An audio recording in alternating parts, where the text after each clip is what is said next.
What's up, party people? This is Maine's World, and it is party time. The newest and realest sports podcast on the planet, giving the truth to you straight. Why? Because you can't control me. I'm Jermaine Harris, and I'm your host. I hope you enjoy the show. What's up, party people? Welcome back to Maine's World, and welcome to the inaugural edition of Maine's World via video. We're still going to use the same format. You drop your questions at mainsworldpodcast.com, and I'll be giving it to you straight. Why? Because you can't control me. So let's get to the first question, and we'll get after it.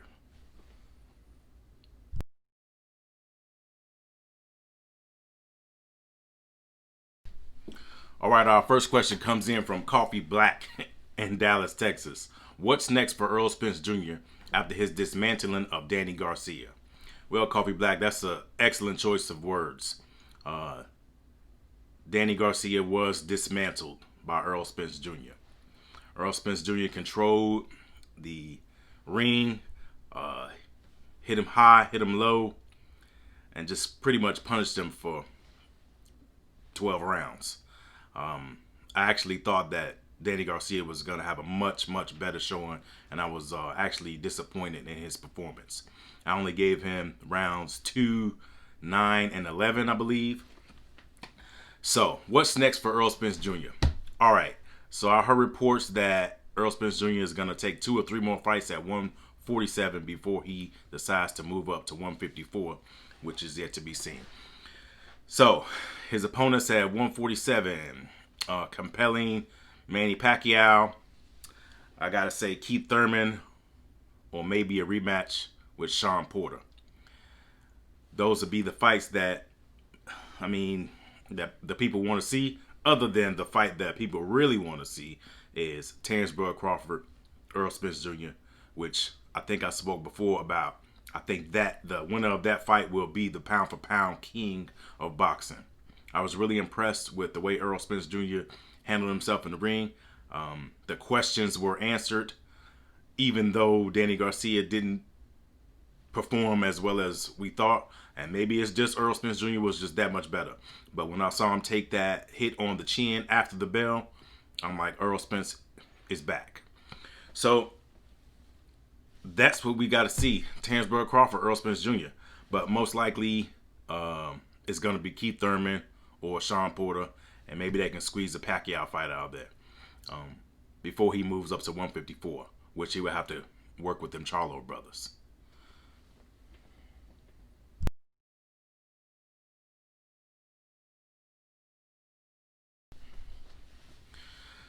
All right, our next question comes in from Mikey J in the Bronx.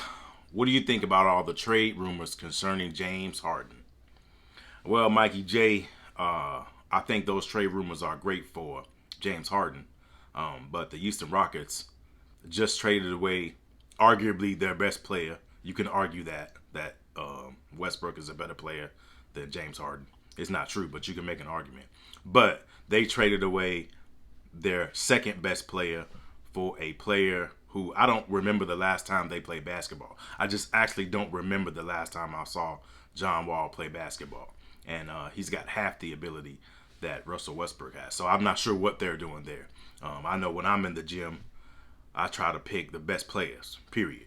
Not, oh, we need a shooter, or we need a big man. I just try to pick the best 5 players on the court, and we run the gym. It's been a while since I ran a gym, but so James Harden, I don't think he's going anywhere, to be totally honest with you. Who's going to take his contract? Can he have many suitors? Sure. But who do you return to the Houston Rockets that's of the caliber of James Harden without making your team not better? It will not make any sense for any team. I've heard reports for the Nets, but then the Nets want one of their best players. That doesn't make any sense. The Bucks, who are they going to trade? Giannis? No. You'll have to trade Middleton, some other guy, 2 first-round draft picks. It's not going to make any sense. Miami Heat, I don't see a player that they can trade to Houston to make it work. Are they going to trade Jimmy Butler? Jimmy Butler does not make Houston a contender. Period. Houston's in a bad spot. They're just in the West. You got to contend with the Lakers for at least 2 more years. Golden State is back on the rise. Denver. I mean, you've already made yourself worse than 4th in the West by trading away Russell Westbrook, in my opinion. And you actually made Washington number 4, at least in the East, by trading Russell Westbrook. So any team that could get James Harden will be better off, minus the Lakers. But I don't see that happening at all. So it's just a bunch of talk, Mikey J. A bunch of talk with this Harden trade. Spare me.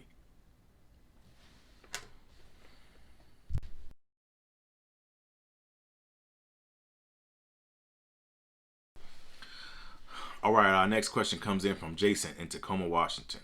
What do you think the Chicago Bears can do to salvage the season? Well, Jason, frankly, I'm no longer concerned with the Bears saving the season.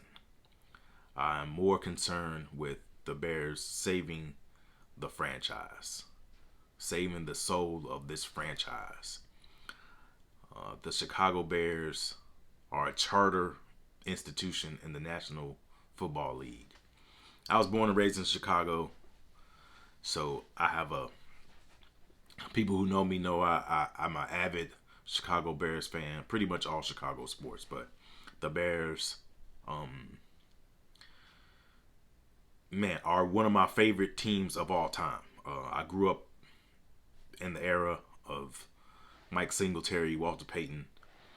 So the best thing the Bears can do, in my opinion, is fire everyone. Fire everyone. Fire Matt Nagy, Ryan Pace, Chuck Pagano. Fire the ball boy. Fire the guy that pulls up the net behind the field goal. Fire him too. Fire everybody. It's gotten ridiculous. The organization, the culture of the Bears right now is a defeated type of attitude.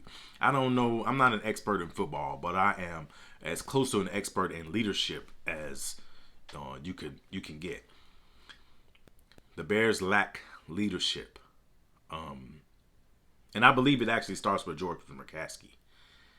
I think that he needs to really take a long look at what he wants his legacy to be in Chicago. I know his grandfather built this team, and maybe I think he's like the 8th grandchild. Maybe he doesn't have a as big of a stake in it as we would think. But it falls to you.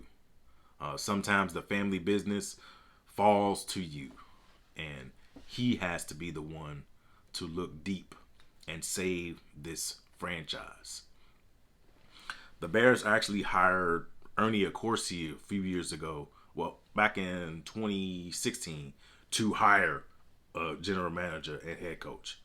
Who does that? Who owns something and then hire somebody else to come and hire people to run your franchise? That was the problem right then. I know that Ernie Accorsi is a respected old general manager and all that, but it just didn't make any sense. And the decisions that they made did not pan out. So you have to dig deep, interview as many people as you can, find out what you want your organization to be, and pick the people that you feel in your heart that will get you there. Ryan Pace has had some hits, but he's had miss. We can go on and on about the players that he's drafted that just don't fit the work ethic and blue collar nature of Chicago. It just doesn't make much sense. Matt Nagy is more of a friend than a mentor and a head coach, a leader of men. Yes, he has a winning record, but he's been downhill, downhill, downhill since then. Once I heard Mitch Trubisky say he was blindsided by his benching, I was like, well, why would you be blindsided when you just been playing like horrible for years now? Honestly, so the coach never told you you were playing bad. Like you can just be bad at your job over and over. Yes, in the Bears organization, yes, you can be bad at your job over and over again with no repercussions, and that has to be the thing that changes. Man, I could talk about these Bears all day. So I'm gonna wrap it up, Chase it. The bottom line is no, the season is over. The Bears football season is over. Whether somehow, I don't know, all the other teams get the coronavirus and the Bears somehow make the playoffs, guess what's gonna happen? It's gonna be over. So we're not concerned with this season. I am concerned with the future and beyond. All right, I'm gonna stop there.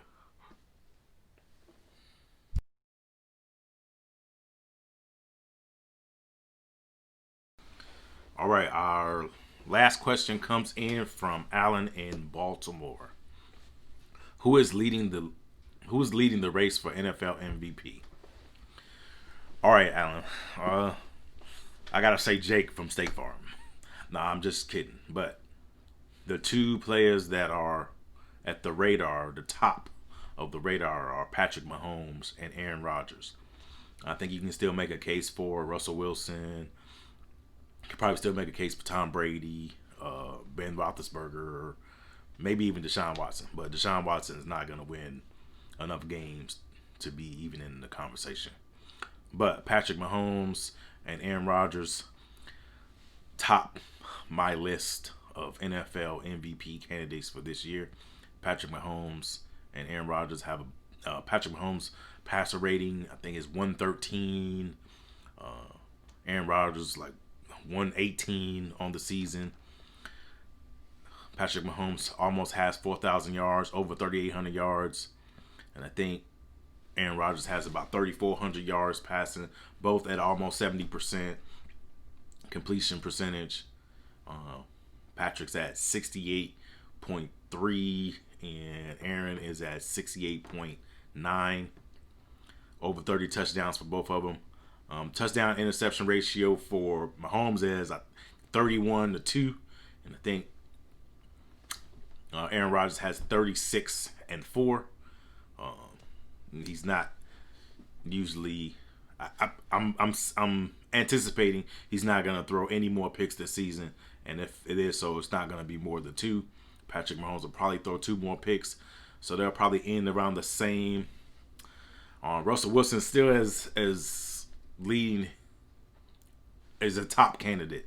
110 passer rating, about 3,500 yards, but interception. He's thrown 11 picks this season, and their record is probably going to be 11-5. Aaron Rodgers and the Packers are probably going to end up 13-3. I would love to say 12-4. If my Bears can squeak out a division victory at the end of this season, I doubt it. So they'll probably end up 13-3, and the Chiefs probably going to end up 15-1. So it's going to be a very close, tight race. But I think that I would have to give Aaron Rodgers the nod because of his, I won't say lack of talent. That's not the right word to use. Basically, the talent pool in Kansas City is better than the talent pool in Green Bay. Period. You can't really dispute that. So that's why I would give the nod to Aaron Rodgers. Although I've never been a big fan of his because I'm a Chicago Bear fan. You have to hate everything green and yellow. My 2 favorite teams, the Chicago Bears and whoever the hell is playing the Packers. But, maybe it's just jealousy. I'm just hating because they have a franchise quarterback who, if he wins this MVP, will have his 3rd MVP.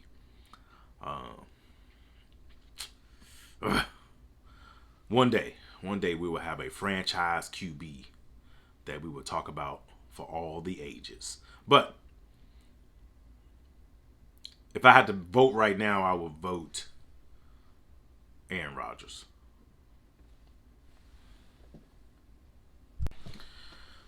All right, party people, that's our time for today. I appreciate you stopping by Maine's World. I love sports talk. So hopefully I will be back in the lab on Monday. Next Friday, we will have money sales picks of the week again. Getting some technical difficulties squared away. Try to get them in through Skype, maybe. Maybe I'll just call them on the phone, old school, and we'll get money sales picks for next week. So, hope you guys enjoy the video. Instead of just hearing my voice, you can see my semi-handsome face. But just give me some feedback. Don't forget to drop your questions at mainsworldpodcast.com and say anything else you like. All right. Until next time. All right, party people, that's our show for today. Appreciate you being here. Hit us up at mainsworldpodcast.com to drop your questions. We're also available on YouTube. Please hit like and subscribe. Until next time, I'm Jermaine Harris, and I'm out. Why? Because you can't control me.